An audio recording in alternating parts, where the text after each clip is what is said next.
All right, so last time we talked about how estate planning is all about control. But what does that really mean in practice? Well, it boils down to four key documents, and each one has a very specific job to do. Let's get into it. So let's just kick this off with something I hear all the time. People will get a will, right? And they think, phew, okay, I'm done. My family won't have to deal with court. But is that actually true? Yeah, spoiler alert. Nope. That's not how it works at all. In fact, that's probably the single biggest myth out there when it comes to estate planning. But hey, don't worry. By the time we're done here, you're going to understand exactly why that is and what each of these documents is really designed to do. Okay, so the most important thing to get your head around is this simple concept. Four documents, four totally different jobs. You know, the biggest mistake people make is thinking one of these things, like a will, can do everything. It just can't. Each one is a specific tool for a specific problem. So let's start with the big one, the one everybody knows about, the will, right? The last will and testament. But here's the thing that trips a lot of people up. Its job is super specific, and it only kicks in at a very, very specific moment.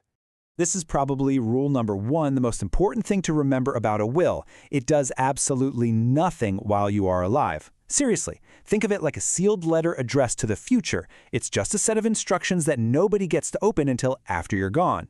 So, what's its main job then? Well, it's really all about answering one fundamental question. Who gets what? That's it.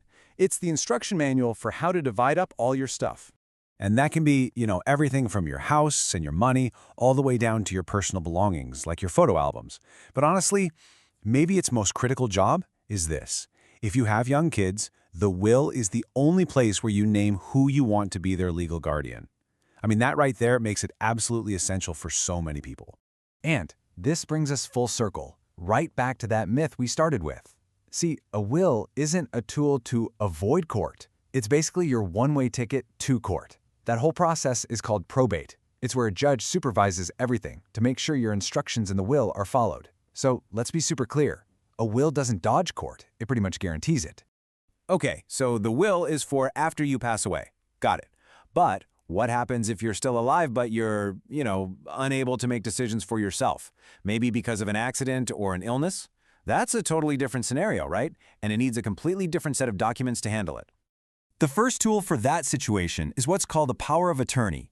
All this does is let you pick someone you trust, they're called your agent, to step into your shoes and handle your finances if you're ever unable to. And just think about how important this is in the real world. This person can pay your bills, get into your bank accounts, manage your investments, all on your behalf. Without this piece of paper, your family might actually have to go to court just to get the legal authority to pay your mortgage for you. What a nightmare. All right. The next document is kind of a companion to the power of attorney, but it has a completely different job. It's not about money, it's about your health. And this is your healthcare directive. This one's a two-for-one, really. It does two crucial things. First, you name your healthcare agent. That's the one person who can legally talk to your doctors and make medical choices for you if you can't. And second, you get to spell out your own wishes about things like life support or end-of-life care. This takes an impossible, heartbreaking decision off your family's shoulders because they aren't guessing. They know what you wanted. So if you remember nothing else, remember this. It's super simple. Power of attorney, that's for your money. Healthcare directive, that's for your medical care. They both only work while you're alive but incapacitated, but they cover two completely separate parts of your life. Money, health. Simple as that. And getting this difference straight is so important. I heard a great story from a notary who said you can tell instantly who understands what they're signing and who doesn't. The people who get it, they sign with confidence. The ones who are confused, you can just see the hesitation. Knowing what each of these tools is for, it's really empowering. Okay, on to our fourth and final document, the trust. Now, you can think of the trust as more of a power tool. It's a bit more advanced. Not everybody needs one, but for the people who do, it gives you a level of control and privacy that the other documents just can't touch. So what makes a trust so different from a will? Well, a will is just a piece of paper with instructions. A trust is more like a legal bucket or a container. You physically transfer your assets, like your house, your investments, into the trust. And from then on, that bucket is managed by a set of rules that you wrote. And this gives you incredible control that a will just doesn't offer. For instance, you could say your kids get their inheritance in stages instead of all at once when they turn 18. Or you could earmark funds specifically for college or a down payment on a house. And here's the real kicker.